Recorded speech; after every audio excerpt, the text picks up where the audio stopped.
ఉత్తరాఖండ్ సీఎంకు సంబంధించిన కొన్ని వీడియోలు, ఫోటోలు సోషల్ మీడియాలో వైరల్ అవుతున్నాయి. నెటిజన్లు ఆయన చేసిన పనిని ప్రశంసిస్తున్నారు. ఒక్కరోజు రైతుగా మారిన సీఎం పుష్కర్ సింగ్ ధామీ స్వయంగా బురదలోకి దిగారు, నాగలి దున్నారు. కాతిమాలోని నగరా తెరాయ్ ప్రాంతానికి చేరుకుని పొలాలను దున్నారు.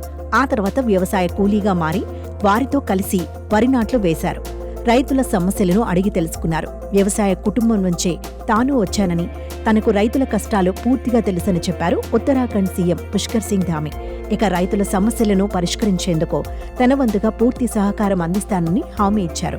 ఈ సందర్భంగా పొలం పనులు చేసిన ఫోటోలను సీఎం పుష్కర్ తన ఎక్స్ ఖాతాలో పోస్ట్ చేశారు. అవి ప్రస్తుతం సోషల్ మీడియాలో తెగ వైరల్ అవుతున్నాయి. పొలాలకు వెళ్లడంతో పాత జ్ఞాపకాలు గుర్తుకు వచ్చాయన్నారు. ఇక ఆయన పొలం పనులు చేస్తున్నంతసేపు వ్యవసాయ కూలీలు ఉత్సాహంగా పాటలు పాడుతూ పనులు చేశారు. ముఖ్యమంత్రి ధామీ రైతుగా వ్యవసాయ కూలీగా మారి బురదలో పనిచేయడంపై స్థానికులు హర్షం వ్యక్తం చేస్తున్నారు.